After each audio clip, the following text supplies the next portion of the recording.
Aerovía, tu podcast de aviación en español. Con Mikel Alcázar. ¿Qué tal? Saludos, ¿cómo están? Sean bienvenidos a un nuevo capítulo de Aerovía. Sí, efectivamente, estamos de vuelta. Nuestro agradecimiento, como siempre, a quienes estas semanas han estado muy pendientes de cualquier actualización por nuestra parte. Lo cierto es que, como seguramente imaginan, la vida sigue transcurriendo entre capítulo y capítulo de Aerovía. El pasado diciembre fue un mes bastante complicado por diferentes compromisos profesionales y personales, y de ahí esta ausencia no anunciada, que sin duda lamentamos y por la que desde aquí nos disculpamos con todos ustedes, con nuestros oyentes, que nos consta que nos han echado en falta estas últimas semanas, seguramente porque han sido semanas que han traído algunas turbulencias importantes para el sector. Apenas estamos consumiendo el primer mes del año y este 2024 ya nos ha dejado todo tipo de noticias, algunas de gran calado, con incidentes y accidentes aéreos, también conflictos laborales. Suelen ser estos meses los más tranquilos para el sector en cuanto a actividad, al menos en el hemisferio norte, allí donde están los mercados aéreos más grandes y destacados, pero este enero está siendo de todo menos tranquilo. Enseguida vamos a ahondar en la nueva crisis que está afrontando el Boeing 737 MAX, también en lo ocurrido en Tokio en el arranque del año, pero permítanme que en esta portada destaquemos otras cuestiones de los últimos días, como por ejemplo el triste fallecimiento del piloto español Fernando Solans, asunto que abrió la semana pasada a los noticieros en Chile. A las 16:24 el piloto español Fernando Solans Robles recibió un llamado importante. Le solicitaban su presencia para combatir un incendio de pastizales en la región del Maule. Media hora más tarde, se convertía en el protagonista de una tragedia.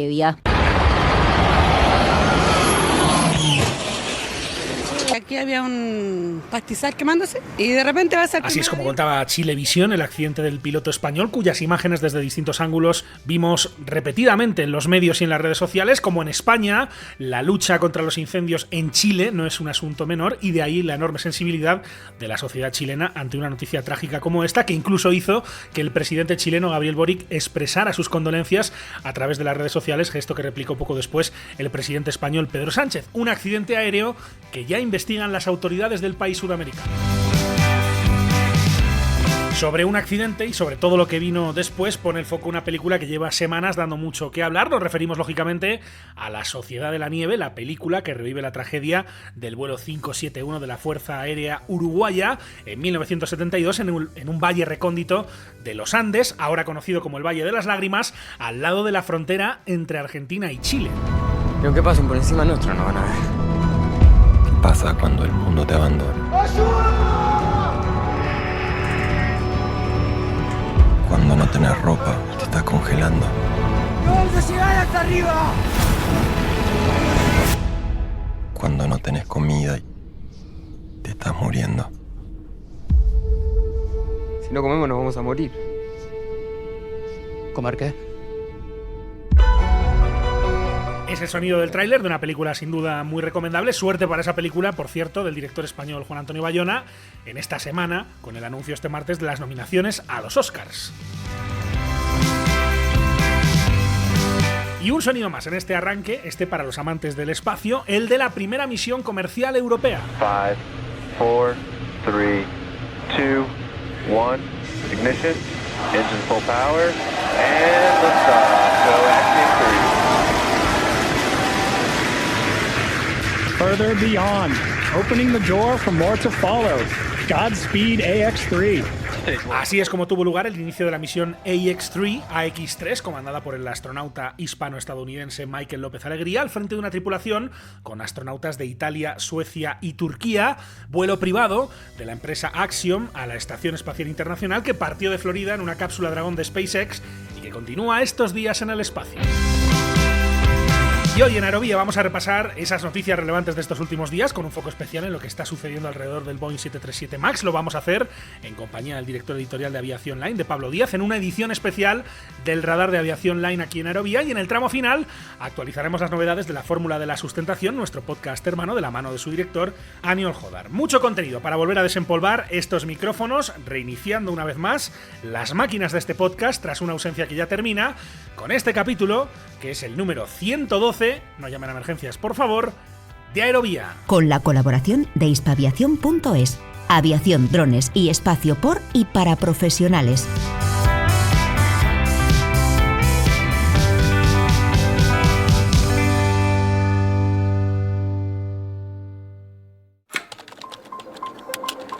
En Aerovía comentamos las noticias más importantes de los últimos días en el sector. Un incidente de esta naturaleza que le vamos a contar obliga a un avión a devolverse a su aeropuerto de We know that the pilot sent a distress signal. A technical issue is what it's being called. It's hit UK air traffic control systems. Airlines are warning of lots rattraper un retard considérable. Aujourd'hui encore, la pagaille était visible à la fois dans le hall et en coulisses. Schwere Gewitter und heftige Regenfälle haben den Frankfurter Flughafen kurzzeitig lahmgelegt. Conectamos y ponemos en marcha el radar de Aviación Line.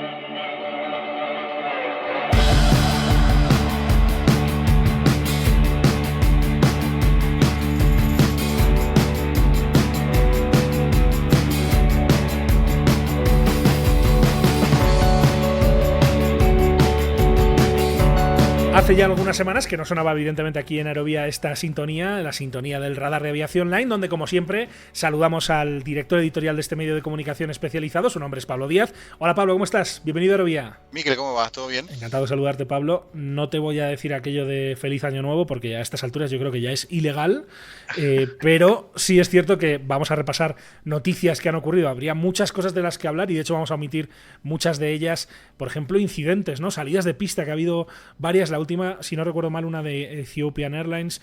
También ha habido este aterrizaje sobre una carretera de una caravan, ni más ni menos en Estados Unidos, en Washington.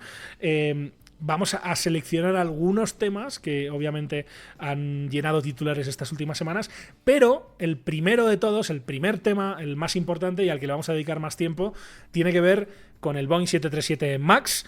Ese avión que ha resultado finalmente tan problemático, lo está siendo para el fabricante de aviones norteamericano. Sí. En este caso, por ese incidente, y empezamos a hablar hablando de eso que ocurrió con ese avión de Alaska Airlines que tuvo ese aterrizaje de emergencia después de que una puerta, que no era puerta, y lo vamos a explicar, saliera despedida en ese vuelo que acabó saliendo y llegando al mismo aeropuerto, en este caso de Portland, en el estado de Oregón. Recordemos, si te parece primero, Pablo, ¿qué ocurrió? A ver, básicamente en pleno vuelo no, por suerte fue una altura no tan compleja, cuando la presión diferencial no era tal. Una puerta que está desactivada en las configuraciones de asientos de Alaska Airlines se desprende del avión y bueno, genera un episodio de descompresión violenta y por suerte se puede resolver con un aterrizaje de emergencia sin víctimas ni entre pasajeros ni la tripulación. Por suerte fue bastante benévolo en ese sentido, pero nada, generó un descalabro a nivel industria mayúsculo, ¿no?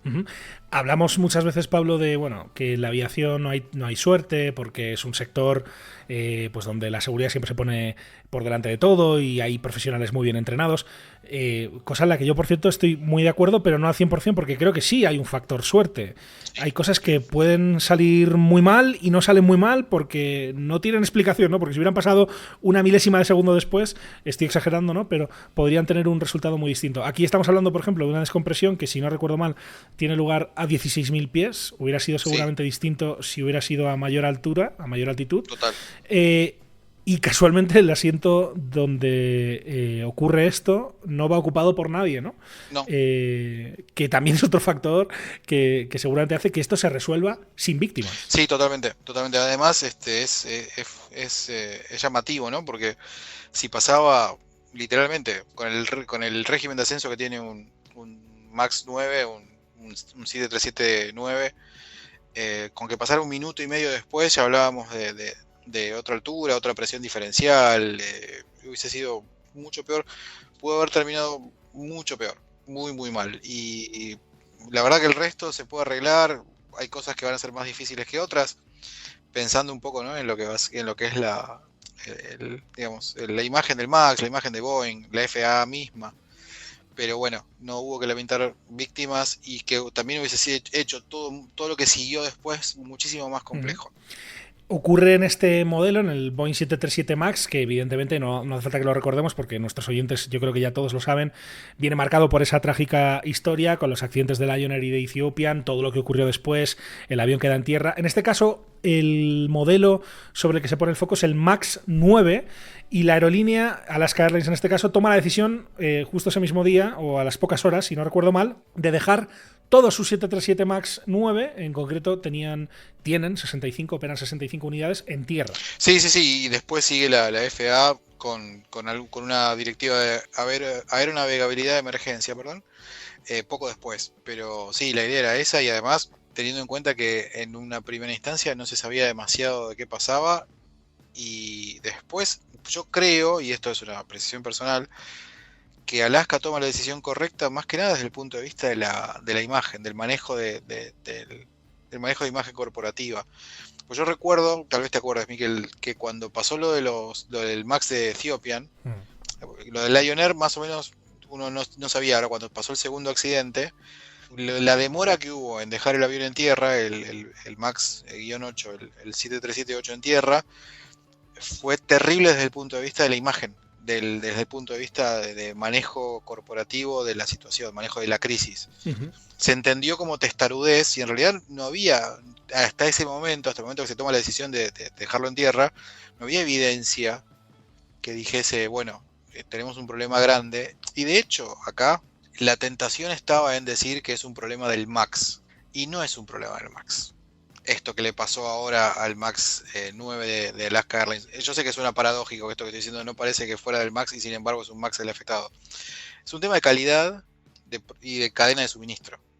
No es un tema de diseño, como sí fue el problema del MCAS del Dash 8. O sea, acá lo que hay es una mala ejecución desde el punto de vista del control de calidad y del control de fabricación de Boeing y de su proveedor, pero no hay un tema de diseño. No hay un problema en la certificación, no hay un tema.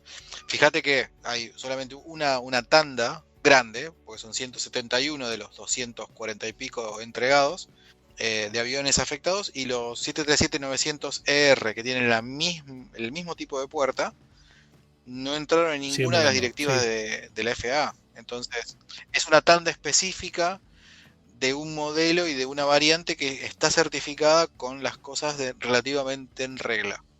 Sí, el tema es ver que muestra una vez más que hay algo que está fundamentalmente mal en Boeing y en sus proveedores. Lo que decías de la tardanza, ¿no?, en dejar el avión en tierra después de aquel accidente de Ethiopian, recuerdo que en aquella época se decía, ¿qué habría pasado si estos dos accidentes, en lugar de en Indonesia y en Etiopía, hubieran tenido lugar en Estados Unidos? Si los dos aviones que se hubieran estrellado con apenas unos meses de diferencia hubieran sido dos aviones en Estados Unidos, ¿no? Si la decisión no hubiera sido inmediata de dejar ese avión en tierra, y que quizá la tardanza vino por ahí. Y no sé si también justamente el hecho de que este incidente ocurriera en territorio estadounidense es lo que ha provocado esa reacción tan rápida y tan inmediata, que no se hubiera ocurrido con cualquier otro operador de ese avión. Estoy pensando, por ejemplo, pues en Aeroméxico o en Turkish Airlines, si no hubiera tenido otra respuesta por parte de las autoridades, en este caso de la Administración Federal de Aviación, que apuntaba a ese modelo del MAX, y que de alguna manera obliga a hablar de ese proveedor que es Spirit AeroSystems, ¿no?, que Exacto. es el fabricante del fuselaje, ¿no? Sí, total, y que viene arrastrando problemas de control de calidad, de problemas de producción desde hace un montón, que Boeing ya ha inclusive inyectado capital en Spirit, porque en realidad el gran problema que tiene Boeing es Spirit AeroSystems no puede quebrar. No puede cerrar no puede bajar la persiana de su negocio, porque Boeing se queda sin fuselajes. O sea, no tiene un proveedor alternativo, no tiene un sistema de producción de fuselajes, no tiene la infraestructura armada. Es uno de los grandes problemas que tiene los sistemas just in time. O sea, cuando vos tenés una cadena de suministro que tiene fallas, vos sos tan fuerte como el eslabón más débil de esa cadena. Claro. Fíjate, ¿te acordás lo que pasó hace un par de años cuando se trabó un barco de contenedores en el canal de Suez? Sí. Y que de repente los autos no podían terminar de ser producidos porque nadie les podía hacer llegar los chips de silicio. Sí. Entonces, nuevamente, la industria de uno es tan débil como el eslabón más débil de tu cadena de suministro. Y Spirit AeroSystems hoy tiene un problema enorme, porque no tiene el respaldo ni económico, ni financiero, ni de producción para poder seguir operando, pero no puede fallar porque Boeing se queda sin fuselajes, y que pase eso retrasa a Boeing años. ¿Cuánto tiempo le puede llevar a armar una línea de producción de fuselajes a Boeing o a cualquier otra empresa? 2, 3 años, que no tiene. Si ya corre de atrás a Airbus con el 321 desde hace un montón. Y además, un detalle que es importante, hasta una semana antes del incidente del 9, Boeing estaba pidiendo exenciones a las reglamentaciones de certificación de la FAA para el 7 y el 10. ¿Quién le va a dar una exención en el proceso de certificación cuando vos tenés problemas de calidad enormes en tu línea de producción? No hay margen político ahora para poder obtener exenciones de tipo de puertas o lo que sea. Entonces, ¿cuándo va a llegar el 737-10? Ya llegaba tarde la fiesta, así como veníamos. Claro. O sea, una demora de 6 meses, es decir, ¿a quién le venden un 737-10 hoy? De hecho, a ver, me contradigo. Le vendieron a Casa Air, la India, le vendieron 150 ahora el viernes. Pero es una expresión de deseo. Sí, o sea, seguramente 150 aviones que no existen hoy por hoy. Claro, seguramente también una manera de, respaldar, dar ánimos y seguramente también conseguir un muy buen precio, ¿no? En este caso. Obviamente, precio de recontra amigo deben haber conseguido y además lo que se deben haber asegurado es un lugar en el backlog, porque de última no puedo entregar 10 porque no me lo certifican, bueno. Se los llevan ellos. Encontraré 8200. Claro. O sea, que es más o menos lo mismo. Lo mencionabas, el aspecto político, que esto seguramente también tiene algo que ver con lo que hemos visto, sobre todo la reacción de las autoridades.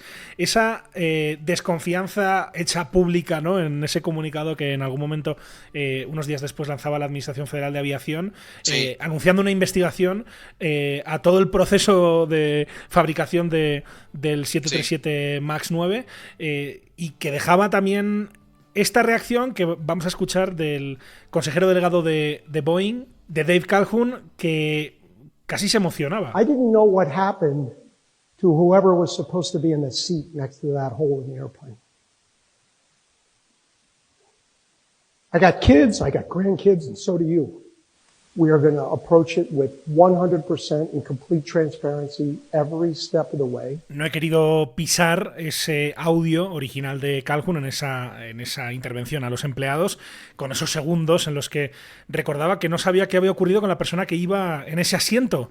Finalmente hemos dicho que no iba nadie, y decía después que iban a enfrentar esa investigación con total transparencia, una especie de mea culpa, Pablo, de cara a los empleados, de cara a los accionistas, de cara a los clientes, ¿no? A los operadores de estos aviones, después del enésimo capítulo. Desde luego este no parece tan grave como el que dejó el avión en tierra durante tanto tiempo, durante tantos meses, pero de alguna manera también es un importante paso atrás en la historia de recuperación del fabricante y de este modelo de avión, y que de alguna manera ha provocado que nuevamente se agrieten mucho las relaciones entre la Administración Federal de Aviación, el supervisor y el fabricante. Hay que tener en cuenta que obviamente han cambiado las caras también en ambos sitios, tanto en Boeing con respecto a los que estaban en aquel momento cuando se inició la crisis del MAX, que ya se creía superada, también en la Administración Federal de Aviación, y ha cambiado el gobierno.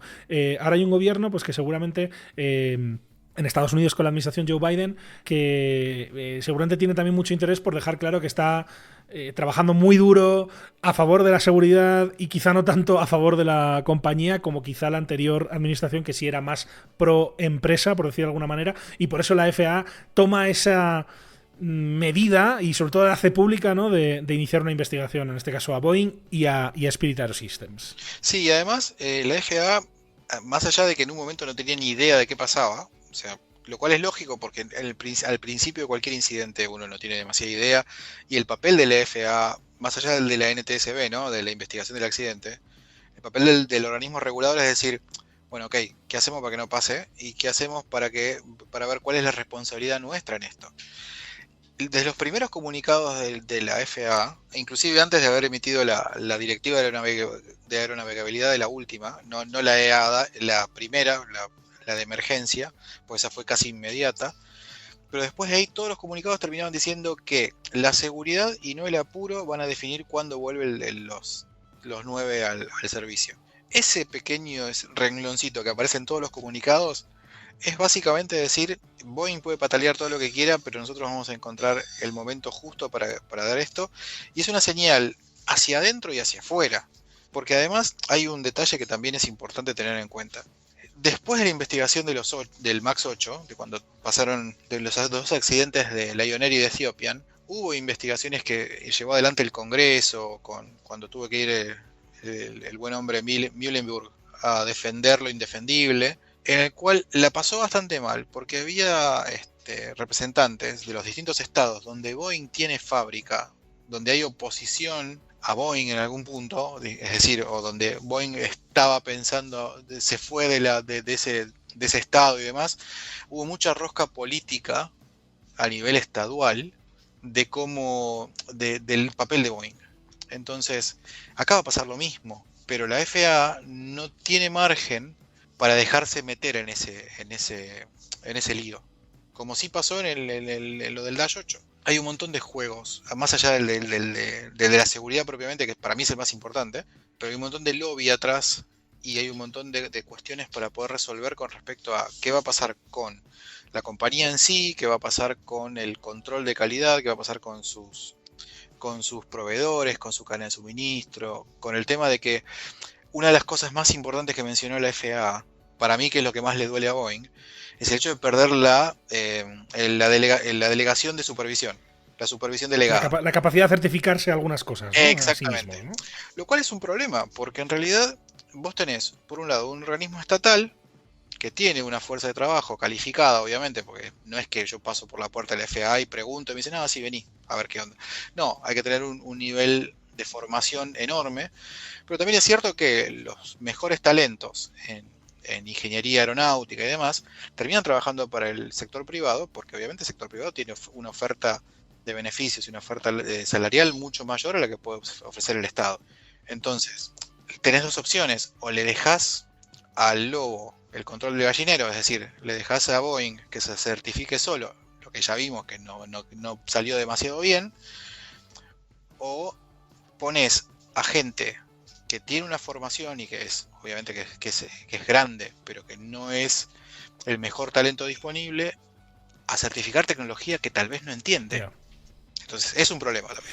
Desde luego, lo que hay que decir, cerrando este tema, Pablo, es la transparencia con la que se está tratando, ¿no? Creo que nos estamos enterando casi a diario de las novedades, más allá de, bueno, creo haber visto hasta la foto de la puerta desprendida del avión de Alaska Airlines llegando a la inspección, ¿no? Sí. En cajas, ¿no? Sí, o sea, total, sí. Embalada. Sí. Vamos, si te parece, a escuchar una parte de uno de los comunicados que se han hecho estos últimos días. En este caso es del consejero delegado de Alaska Airlines, de Ben Minicucci, que, más allá de pedirle obviamente paciencia y agradecer a los clientes y a los trabajadores de Alaska Airlines por el problema que esto le ha provocado a la propia compañía, es aproximadamente un 20% de su flota, el 737 MAX 9, con lo cual uno se puede hacer una idea de, en términos operativos, lo que esto ha implicado. Afortunadamente que estamos en invierno, que es temporada baja, ahí ha tenido suerte la compañía, que no le ha pasado en plena época de vuelos masivos, en ¿no? el pico de demanda, obvio. Pero bueno, aparte de eso decía que toca esperar, que la FAA y Boeing tendrán que decir cómo se resuelve esto. Vamos a escuchar. We began inspections on January 13th. Empezamos las inspecciones el 13 de enero siguiendo las instrucciones de la FAA y estamos progresando. Boeing y la FAA recopilarán aquello que encontremos en estas inspecciones, nosotros y otras aerolíneas, para determinar los próximos pasos que permitan la vuelta a la actividad de los MAX 9 con seguridad. Ahora mismo no sabemos cuánto demorará este proceso, pero os mantendremos tan informados como podamos. But we will keep you updated as much as we can. Y un sonido más, que también es otro de los actores importantes en esta crisis, porque también se ha viralizado, estas cosas a veces nunca vienen solas, ese incidente, en principio un incidente de tantos que ocurren en el día a día en el sector aéreo mundial, el del 747 de Atlas Air en Miami, que lo habrán visto seguro porque el vídeo se ha viralizado, ¿no? Esas chispas, esas llamaradas que salen del motor, pues esto ha hecho que el debate en los medios de comunicación de Estados Unidos estos últimos días haya ido alrededor de sobre si es seguro o no es seguro volar en Estados Unidos, que evidentemente lo es, porque no hay más que ver las estadísticas y los años que llevan sin tener una tragedia que involucre a pasajeros de un vuelo comercial. Sobre esto hablaba el secretario de Transporte del gobierno de Estados Unidos, Pete Buttigieg, que decía que, bueno, que evidentemente hay siempre que seguir mejorando, pero que, por supuesto, el sector aéreo en Estados Unidos es fiable. The track record of US aviation, el historial de la aviación estadounidense, el hecho de que volar sea la forma más segura de viajar en Estados Unidos, no es algo que la FAA dé por hecho. Y esta es la razón por la que dedicamos tantos recursos a investigar cada incidente para aprender de ellos. Toca, por tanto, Pablo, esperar a que avance la investigación, a que sigan esas inspecciones, a que se sepa realmente qué ocurrió y qué se debe hacer para que no vuelva a suceder. Y entre tanto, me imagino que pues las aerolíneas, sobre todo las que tienen más modelos de este o más unidades de este modelo, pues a intentar que se resuelva cuanto antes, pero me imagino que no hay un calendario claro y esto puede demorar, ¿no? No, seguro. Y además de eso también una de las cosas que expone este incidente y digamos la salida de servicio del 7379 es lo frágiles que quedan algunas aerolíneas cuando tenés esta dependencia de una variante que te permite llegar más lejos al límite de la capacidad técnica de la variante, y que después, si por alguna razón no la puedes utilizar, no tenés reemplazo en la flota. Es decir, pienso en Copa, por ejemplo. Copa vuela a Argentina desde Panamá con el 7379 y ha llegado con el 737-800, he volado de 6 a Panamá con un 737-800, pero obviamente que la experiencia de vuelo es otra, y obviamente que los consumos son otros, y digamos la oferta también cambia mucho. Entonces, desde el punto de vista técnico, ¿podés reemplazarlo con otro equipo? Sí, puede ser. Ahora, la pérdida económica de tener que dejar de usar un avión que tiene otra oferta de asientos, que tiene otra performance y otro consumo, a la larga es algo que es una factura que en algún momento alguien va a tener que pagar. Entonces es muy complejo y nuevamente demuestra la debilidad de que muchas veces los grandes avances tecnológicos en flota te generan una debilidad. Imagínate si en algún momento pasa algo con el A321XLR, si está ya certificado, y todas las aerolíneas que abrieron rutas al borde del alcance de ese avión, que es único, que va a ser único cuando esté ya funcionando, ya operando en servicio, ¿con qué lo reemplazas? White bodies para todos. Ya. Es muy complejo.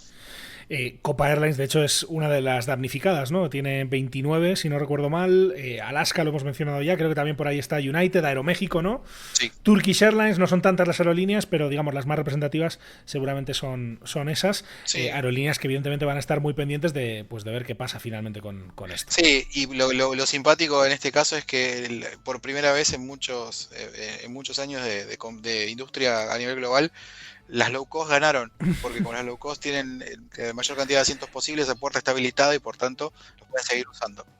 Un gol para ellos esta vez. Muy interesante sin duda, y un detalle más a tener en cuenta sobre esta crisis que vamos a seguir desde luego aquí en Aerovía, a ver cómo finalmente se soluciona. En este caso, por lo menos, no ha habido que lamentar ninguna víctima, que es algo que lo decíamos al principio. Ni siquiera ese teléfono móvil, ese celular que veíamos que caía desde lo alto del cielo y caía de una pieza y seguía funcionando. Eso seguramente que... Miré mi Android con un poco de desprecio, te voy a decir. Bueno, no sé si se ha dicho cuál era la carcasa, el fabricante del protector del teléfono. Sí, el fabricante de la carcasa, que no me acuerdo ahora el nombre, salió por redes sociales a decir sí, bueno. Así que sí, no, aprovecharon, obviamente. Desde luego. Este susto queda en nada si lo comparamos con el gran asunto de este mes de enero, de lo que llevamos estas primeras 3 semanas del nuevo año, que fue ese accidente evidentemente en Tokio, accidente en el que sí hubo víctimas mortales. Voy a decir algo que quizá alguno de nuestros oyentes no está de acuerdo, pero donde creo que otra vez vuelve a haber suerte, ¿no? Una pizca de suerte. Si me escucharan seguramente las familias de los fallecidos, pues me dirían que, y lo hablamos en el último capítulo de Aerovía, el de noviembre, cuando hablábamos del accidente también de los bomberos y del avión de la TAM en Perú, donde sí hay víctimas, pero claro, que uno analiza lo que ha ocurrido y podría haber sido muchísimo peor, ¿no? Sí, de hecho, o sea, es algo que hemos hablado con un par de analistas, ¿no? También, más allá de que obviamente que pasó algo que hay que terminar de dilucidar, por qué ese Dash 8 entra a la pista cuando no tenía autorizado, por qué hubo una falla de comunicación con el control de tierra, por qué un aeropuerto como el de Haneda no tiene un control de tierra por radar, o por lo menos no funcionó como correspondía en ese momento. También por qué las NOTAMs son choclos inmensos de información que a la larga no tienen inservibles, sí. Cosas relevantes, o por lo menos lo relevante no se puede encontrar fácil, entonces claro. A veces el exceso de información también termina siendo un problema. Más allá de todo eso, un poco, y nuevamente como vos decís, o sea, esta explicación a los familiares de los militares de la Guardia Costera japonesa que murieron arriba de los 8 no le importa, sí. Pero sí muestra el alto grado, primero que nada, de eficiencia de una aerolínea que tiene la cultura de la seguridad recontra aceitada, porque hasta inclusive me acuerdo de que se debatió el tema del video de seguridad, que el video de seguridad de ANA es crudo en el sentido de decir, bueno, todo lo que puede pasar, mientras que en Occidente los videos de seguridad apuntan más a lo divertido, a lo lúdico y demás, y cosa que no está mal tampoco, porque hay que tratar de llamar la atención o de mantener la atención de quien lo tiene que ver. Pero fue una demostración o una muestra de que se pudo hacer una evacuación de un avión comercial enorme, lleno de gente, en 90 segundos, si todos hacen lo que tienen que hacer.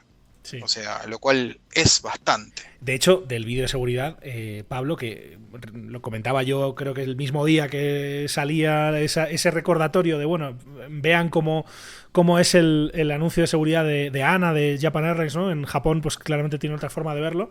Que eso se había cambiado.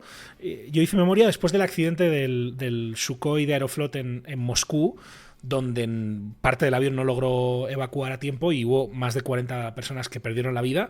Y me acuerdo que reacción a aquello fue mostrar lo que pasa si al momento de evacuar la gente empieza a sacar maletas, que lo hemos visto en España, hablo de memoria, que me perdonen los oyentes si me equivoco, un British Airways que creo que aterrizó de emergencia en Valencia por un tema de humo en cabina, y las imágenes eran, en fin, para echarse las manos a la cabeza, porque veías a la gente pues bajándose del avión por los toboganes con maletas, con las mochilas, con las bolsas de la compra, o sea, en fin, que hubo ahí una reacción a propósito y que no fue por algo gratuito, sino que estas cosas son importantes, ¿no? No, total, sí, además, bueno, me mezclé ANA con Japan Airlines, pero lo básico es que sí, más allá de que hay una cuestión cultural y que es evidente que hay una cuestión cultural, también es algo que tenemos que se tiene que desarrollar en el resto de los países. O sea, sí, llama mucho la atención de que la gente no entienda que lo que deja arriba del avión, lo deja arriba del avión, pero no puede estar trabando la salida de otro pasajero, claro, o mismo de ellos. O sea, sí. Creo que lo que falta ahí es una percepción del riesgo que es compleja, pero que tiene que haber una forma de mantener eso en vilo, a la gente en vilo. Yo la otra vez hablaba en un asado, algo muy típico acá, de juntarnos con amigos a comer, y yo decía, yo no me saco el calzado por lo menos hasta que esté en el avión en crucero, mínimo. Y de repente dicen, ¿por qué? Y porque si tengo que evacuar me voy a quemar los pies, por alguna razón. Y ahí fue como, sí, tiene razón. Bueno, recuerdo también una evacuación de emergencia de un avión, creo que era en Canadá, que venía de Cancún, todo el mundo con ropa de playa, y les tocó evacuar, pues eso, en temperatura bajo cero. Sí. Son detalles que siempre tienes que pensar que no te va a ocurrir, porque lo más probable además es que no te vaya a ocurrir, ¿no? Pero el otro día también, de hecho, permíteme que lo cuente muy rápido, Pablo, porque me pareció interesante. En un avión de Aeroméxico, yo volaba como pasajero, evidentemente, y una de las TCPs le dijo a uno de los pasajeros que por lo menos en la demostración de seguridad que se quitara uno de los auriculares, ¿no? Claro. Porque estaba escuchando, pues no sé, lo que estuviera escuchando, ¿no? Pero ya, oye, ya que ignórame si quieres, pero por lo menos quítate un auricular para que igual escuchas algo, ¿no? Sí, en fin, son reflexiones interesantes, ¿no? Desde luego. No, además, por ejemplo, y hay un detalle, también hay un asterisco de culpa en las compañías, ¿no? Yo la otra vez pensaba, hace bastante, pensaba, ¿no? Que muchas veces se ofrece la salida de emergencia como un espacio de extra espacio para las piernas. Sí. Lo cual es verdad y es absolutamente cierto. Ahora, al momento de recordar cuáles son las responsabilidades de ese asiento a nivel tripulación, es como que se hace un gris, porque si yo pagué por este asiento específico, me asignan un rol que no sé si puedo cumplir o no. Y si no lo puedo cumplir, ¿qué hago? O sea, pierdo ese beneficio. ¿Cómo funciona ahí? Es decir, y a mí cuando me toca viajar en fila de emergencia, por lo menos una mirada a la puerta le meto, leo el gozo, espero que la TCP o el TCP venga y me pregunte si estoy cómodo con esa función. Lo hago yo hoy porque, bueno, uno más o menos viajó y conoce un poco de la industria. Pero hay un montón de pasajeros que no eligen ese asiento exclusivamente por una cuestión de espacio de piernas. Y me parece que hay otras cosas en el medio. Bueno, yo he llegado a ver, y con esto termino, y ya pasamos a los otros temas que los vamos a pasar muy rápido para no irnos mucho de tiempo, Pablo, pero recuerdo incluso en un avión, eso fue en Estados Unidos, en una fila de emergencia, sentarse a alguien con muletas y que se dieran cuenta los tripulantes y lo quitaran de ahí. Que eso no sé si ocurriría en todos los países, quiero pensar que sí, ¿no? Debería. Pero donde evidentemente pues esa persona quizá no es la más indicada, seguramente no es la más indicada para estar haciendo esa tarea, ¿no? Puede poner un poco más de orden con la muleta, pero no creo que mucho más. Exacto. Vamos a seguir desde luego si hay alguna novedad sobre este accidente que se está investigando. Evidentemente que vamos a seguir pendientes de cualquier novedad que haya en esta investigación, que está en curso, como todos, como manda la normativa internacional, y seguramente no sepamos nada hasta dentro de un tiempo, pero desde luego que es un accidente que podría haber sido muy más grave de lo que fue. Total. En cuanto al número de víctimas. Si no llega a ser un A350 y es un avión más pequeño, un 737, ¿qué hubiera pasado? ¿No? En fin, es ficción, pero en fin, creo que al final, como decía al principio, hubo una pizca de suerte para que no fuera mucho peor ese inicio de año, en este caso en Tokio, igualmente trágico. Vamos con algunas noticias ya más rápido, Pablo. Una importante que tiene que ver con dos aerolíneas de Estados Unidos y que la justicia no quiere que se junten, como es en este caso Spirit y JetBlue. De momento, aunque entiendo que van a apelar las compañías, ya apelaron, queda la cuestión en suspenso, que era un movimiento importante para el mercado, sobre todo de bajo costo en Estados Unidos. Sí, en realidad, a ver, se veía venir, es decir, iba a ser complicado para todos los actores, iba a ser complicado para JetBlue justificar de cómo iba a incorporar a Spirit, era complicado para Spirit mantener el mismo modelo de negocio bajo la órbita de JetBlue, y eso fue lo que vio la justicia norteamericana, ¿no? Es decir, la posibilidad de un oligopolio y de que eso le quite opciones a los pasajeros era muy grande, entonces eligieron no autorizar la fusión. Una de las partes del fallo de la Corte dice que bueno que el deber de la justicia es ser la voz de los consumidores que no tienen voz. Y es cierto que de repente el modelo de Spirit de No Frills es muy agresivo y que no tiene mucho que ver con el modelo de negocio de JetBlue. Entonces, ¿cuál es el punto de equilibrio entre las dos? Aún así, JetBlue ya había hecho bastantes cambios en su estructura, desarmando la Northeast Alliance con American y demás para prepararse para recibir a Spirit, aunque en el fondo medio como que se sabía que no era fácil que lo aprobaran. Y en un punto, esta situación específica me hizo acordar un poco a cuando Avianca quiso comprar Viva Air.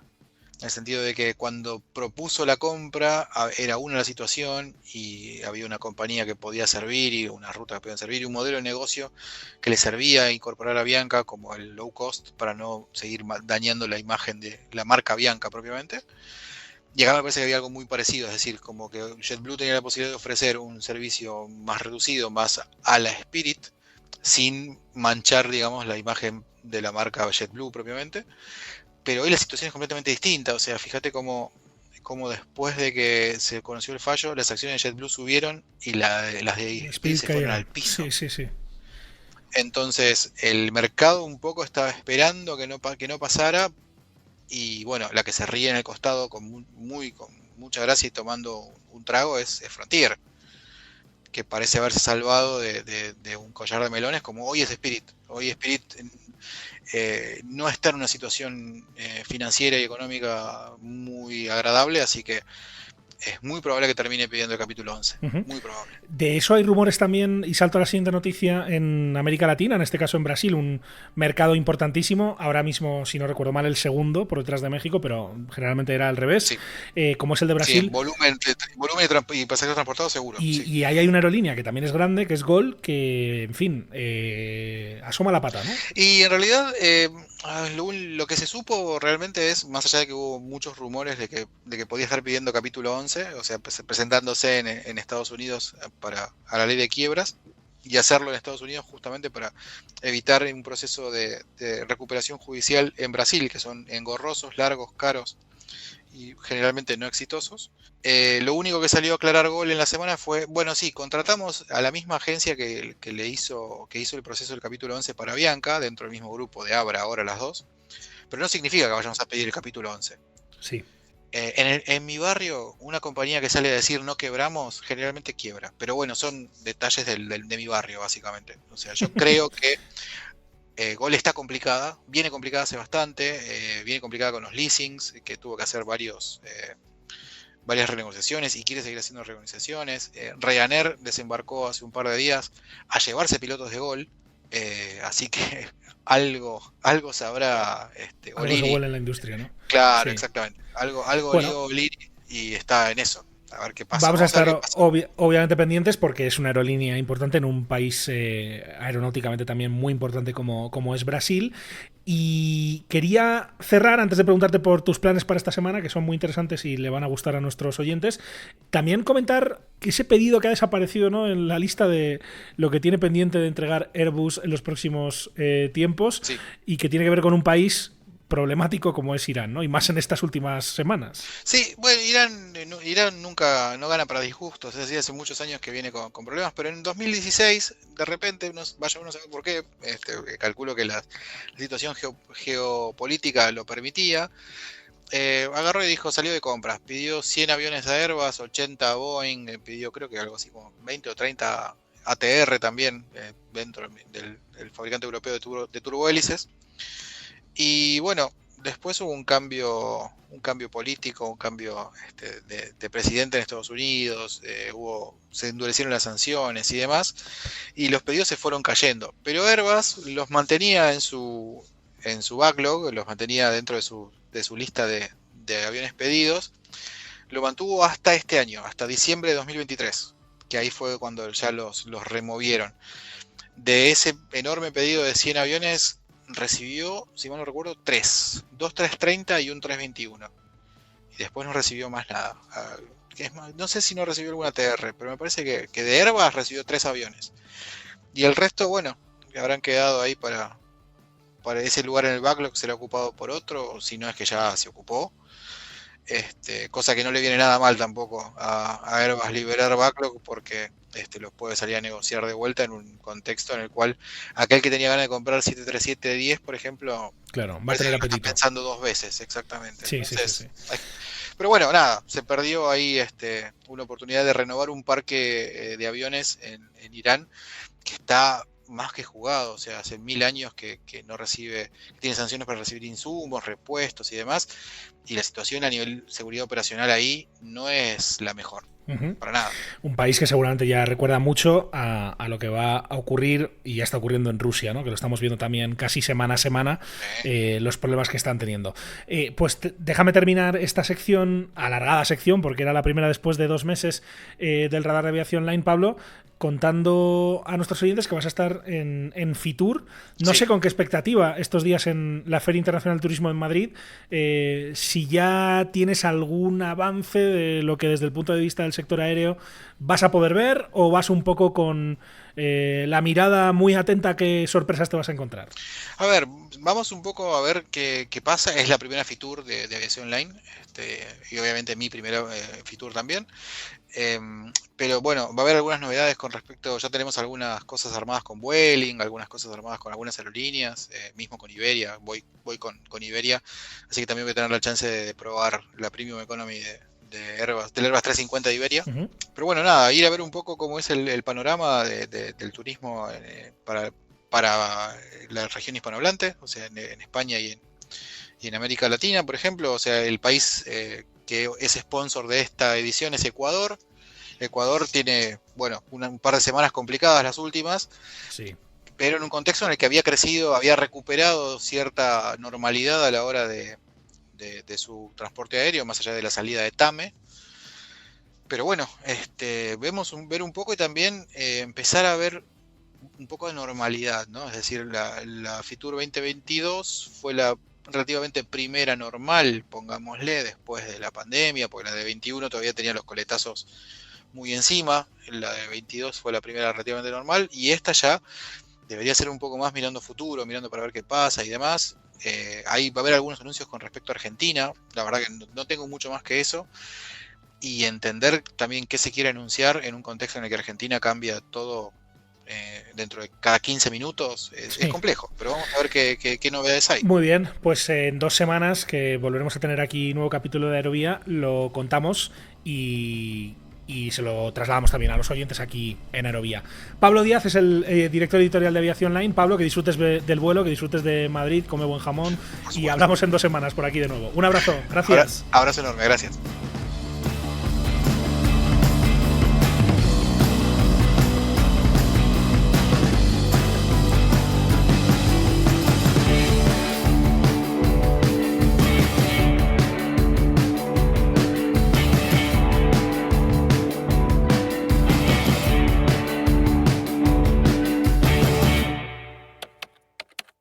¿Quieres contactar con nosotros? Escríbenos a info@aerovia.net.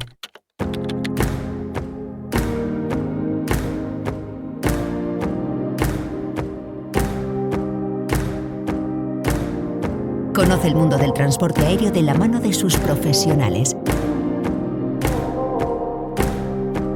Escuchas Aerovía.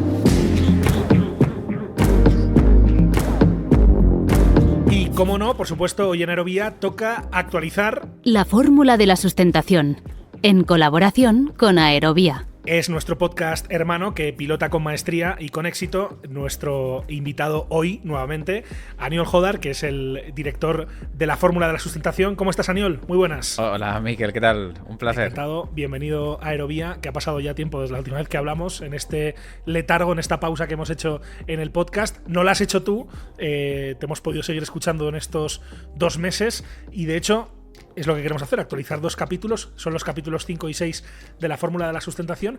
Empiezo por orden cronológico, por el número 5.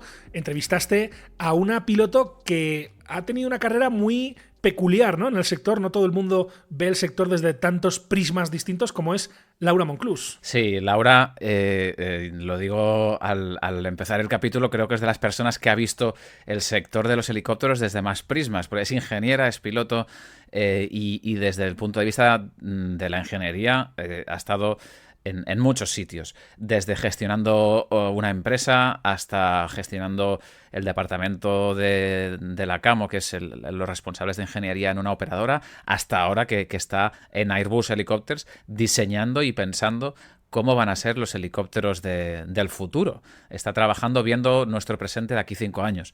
Y aparte de eso, por supuesto, pues ha estado volando muchos años.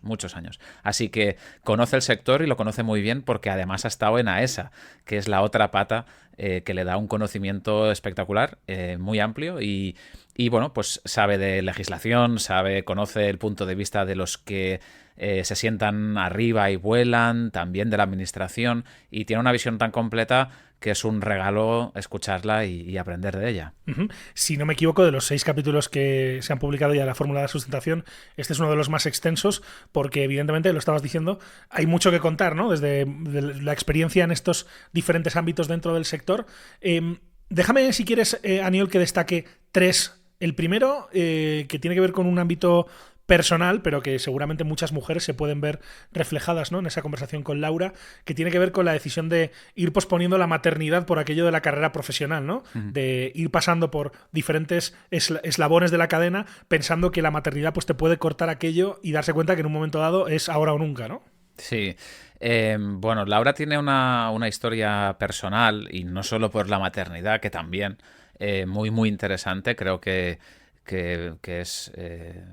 vale la pena escucharla, más allá de por su condición de mujer, es muy interesante. A eso le añadimos, en efecto, que por supuesto la profesión de piloto, especialmente en helicóptero, puede llegar a ser más exigente si cabe para las mujeres, por distintas cuestiones. La situación es que ella nos cuenta eso, ¿no? Que bueno, que tenía la voluntad de ser madre, pero que siempre lo fue posponiendo y dejando, buscando un momento mejor. Que es bueno, quizá ahora no estoy no estoy cerca de casa, quizá ahora me tengo un ascenso profesional, vamos a esperar por no parar esto, ¿no? Hasta que hay un momento en el que efectivamente ya ella misma lo dice, ¿no? Se me está a punto de pasar el arroz y es ahora o nunca.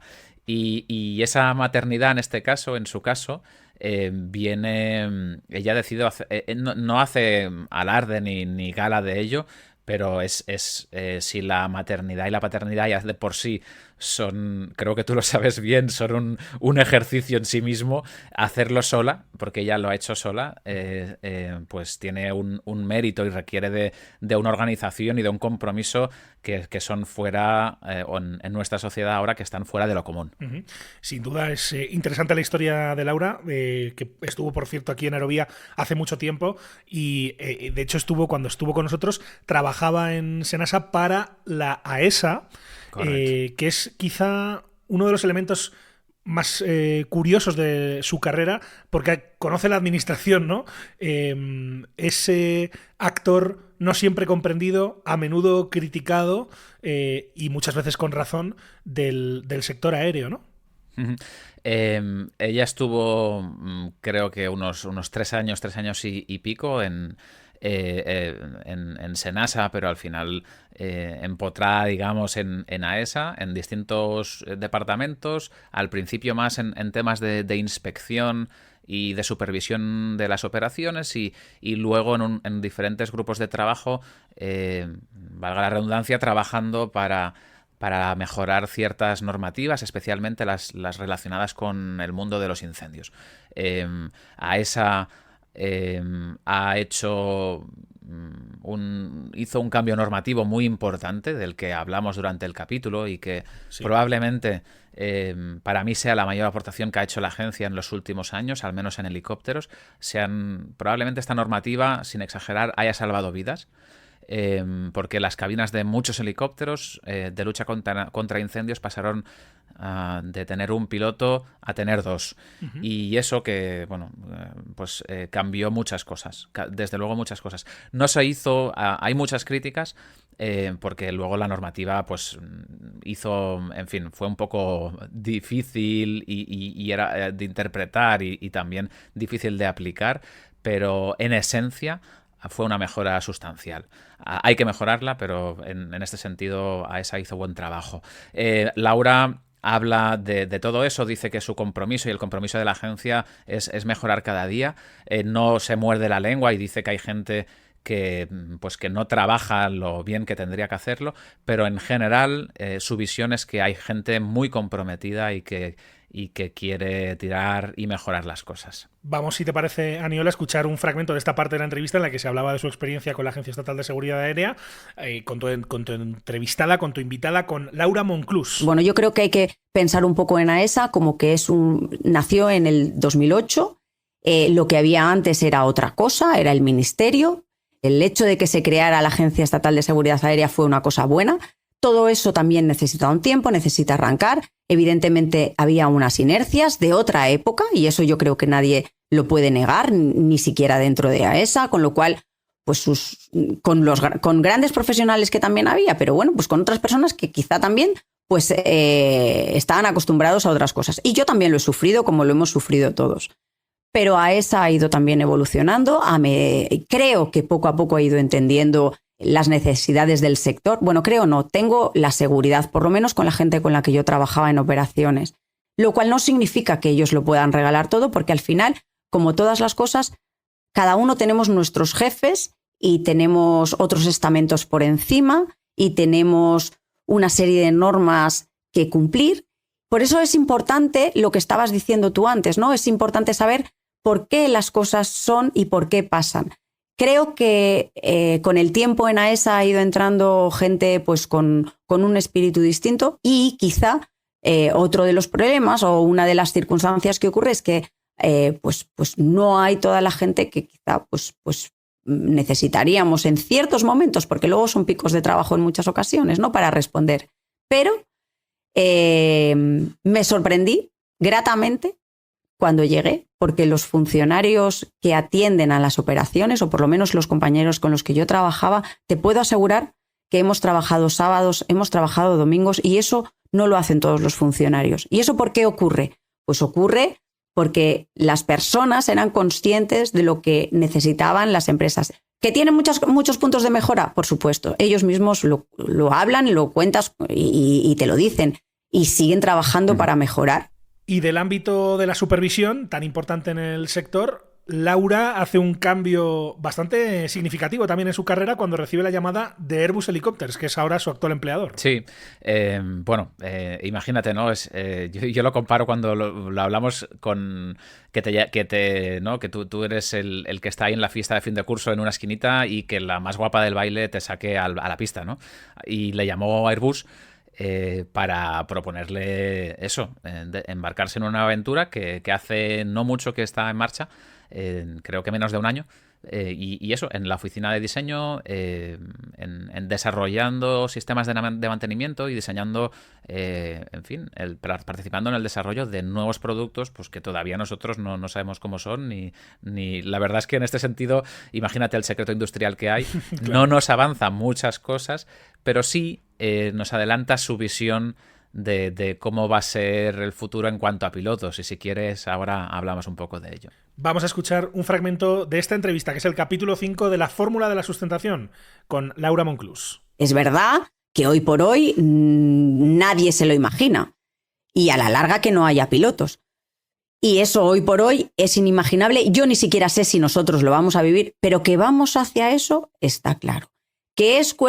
¿Cuánto tiempo se tardará? Pues no lo sé. Evidentemente nuestra generación no está preparada ni psicológicamente ni técnicamente, no a nivel de aeronave, que a nivel de aeronave sí, pero a nivel de gestión entre las propias aeronaves, de la gestión del espacio aéreo, etcétera, etcétera. Pero que vamos hacia eso, yo tengo claro que vamos hacia eso. Creo que la tendencia es a disminuir el número de personas que hay en la cabina, pero para poder llegar a eso, evidentemente, las tecnologías tienen que acompañar. Creo que las tecnologías de las aeronaves están, o sea, tenlo claro, las tecnologías de las aeronaves están, pero falta el resto. Y el resto, pues bueno, falta más porque, pues lo que pueda evolucionar un fabricante, pues se tiene que poner en comunicación con los que tengan los otros fabricantes, las aeronaves tienen que hablar entre sí, tenemos que tener un nivel de seguridad lo suficientemente elevado como para que la información que se transmita sea fiable y no de errores. Ahora bien, manteniendo los niveles de seguridad. Y ahí es donde tenemos que estar.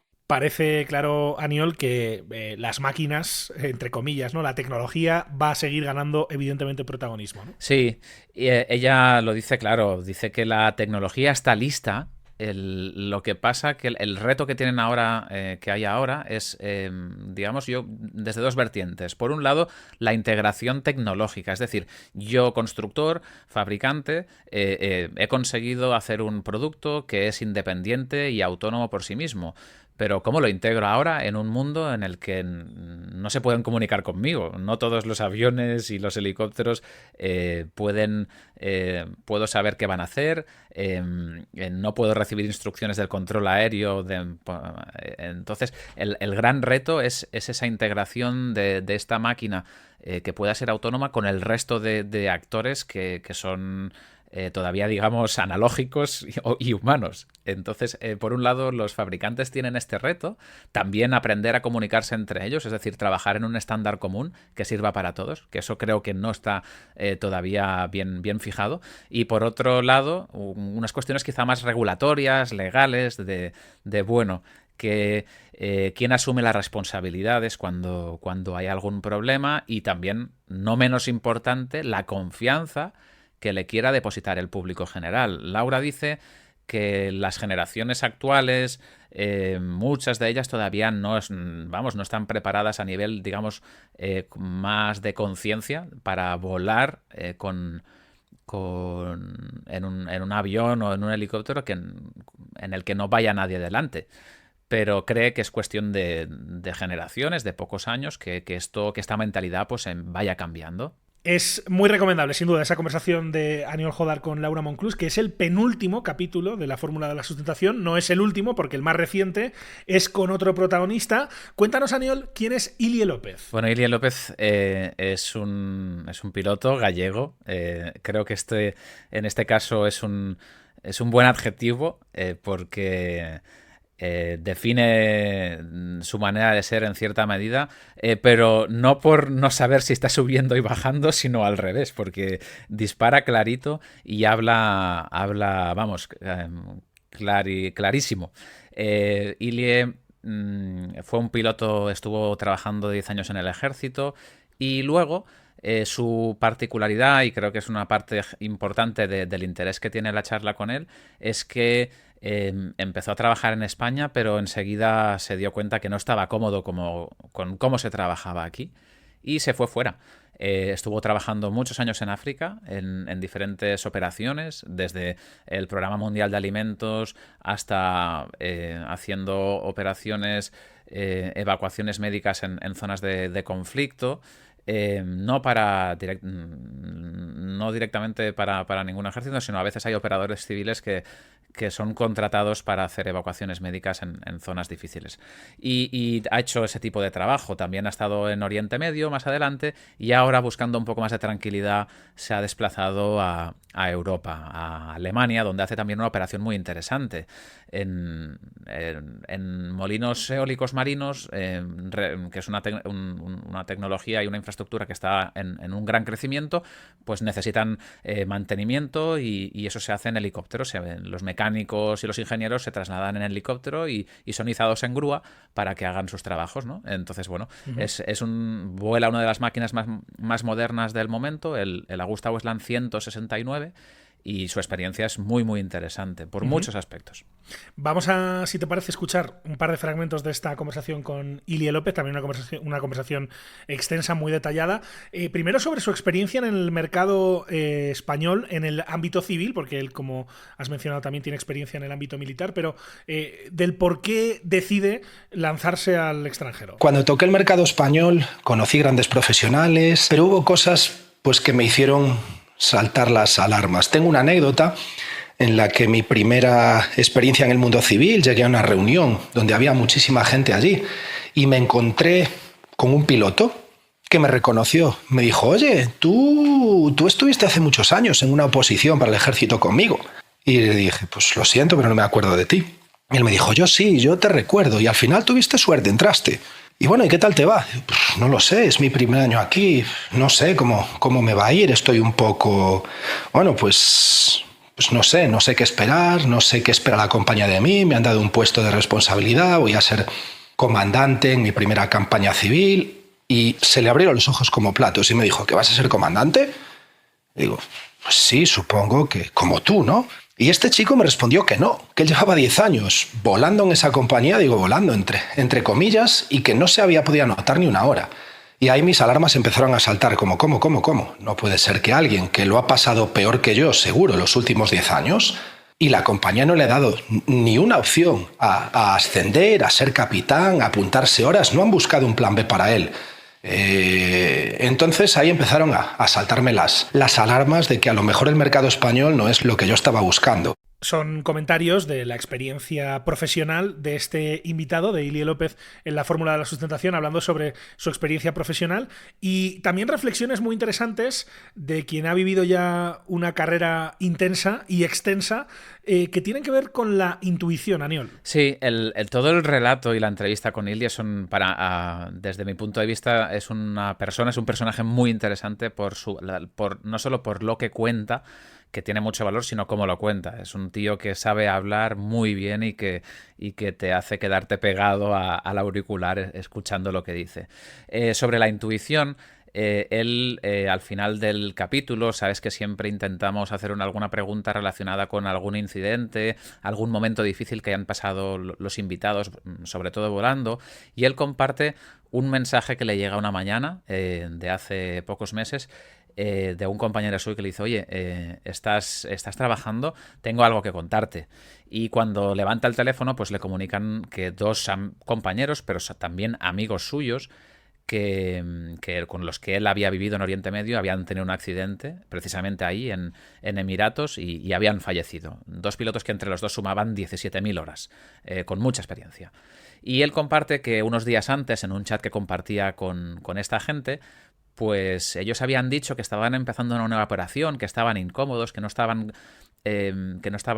a gusto con cómo estaban trabajando por ciertas presiones comerciales, y no está ni de largo clara la causa del accidente, pero sí Ilie reflexiona alrededor de cómo cuando la gente que está volando tiene una intuición, una sensación incómoda, eso hay que hacerlo emerger, digamos, de esta sensación, de este mundo más irracional hasta más arriba, a una parte de conciencia en la que puedas analizar por qué estás sintiéndote así, ¿no? Porque muchas veces ya tenemos un conocimiento que emerge de esta manera.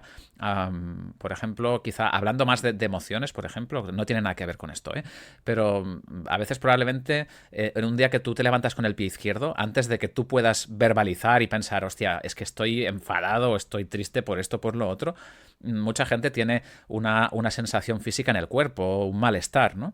Y si eres capaz de reconocer estas señales, pues puedes adelantarte a un poco a los que estás sintiendo y trabajarlo o ver cómo lo afrontas. Pues él habla un poco de lo mismo, de estoy incómodo en el asiento, me estoy moviendo, aquí hay algo extraño, no sé por qué no estoy tan a gusto como siempre. Escúchalo, reflexiónalo. Si estás incómodo es porque algo no está siendo como siempre. ¿Qué te está pasando? Y aprender a detectar estas situaciones, él explica que es muy valioso para aprender al final una cosa clave, es aprender a decir no, aprender dónde están nuestros límites, hasta dónde podemos llegar. Porque especialmente en los helicópteros hay un punto extra añadido, yo creo, por la operación que hacemos, que muchas veces está relacionada con este servicio público, con ayudar a los demás. Y claro, eso choca, ese servicio público a veces, ¿no? Esta vocación de servicio choca con... hay una línea un poco difusa entre la seguridad, ¿no? Entre cuidar los que tengo a bordo y atender al quien me está requiriendo. En fin, es muy interesante ver cómo cada persona, cómo cada piloto afronta y se enfrenta a este momento. Y el de Ilie lo recomiendo mucho porque es muy interesante. Pues son los 2 últimos capítulos que se han publicado en La Fórmula de la Sustentación, en nuestro podcast hermano, el capítulo 5 con Laura Monclús, el capítulo 6 con Ilie López, como siempre en este podcast que dirige y presenta el periodista y piloto de helicópteros, curiosa mezcla, Aniol Jodar. Aniol, como siempre, es un placer charlar contigo aquí en Aerovía, lo volvemos a hacer, si te parece, en unas semanas y nos cuentas con qué sigues. Un abrazo, gracias. Un abrazo, Miquel, y muchas gracias por invitarme y sobre todo muchas gracias, me hace mucha ilusión volver a escucharte porque te echábamos de menos. Un abrazo, gracias, Aniol, cuídate.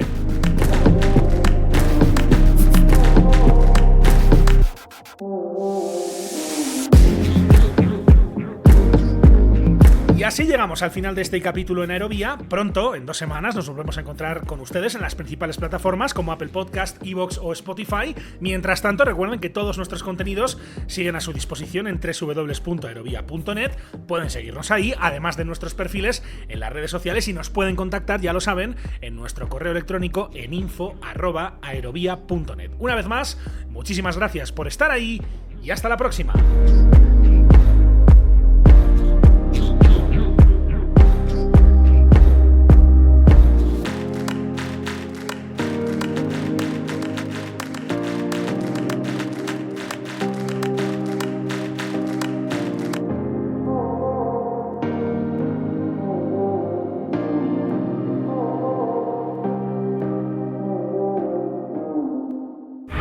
Cal clear for takeoff, runway 36 right. Aviación civil, aviación militar, aviación general y deportiva, drones, espacio. ¿Quieres estar al tanto de lo que ocurre en el sector? No olvides seguirnos en tu plataforma favorita. En Apple Podcast, Spotify, iVoox, Podbean, TuneIn y más. Busca Aerovía, tu podcast de aviación en español, y suscríbete.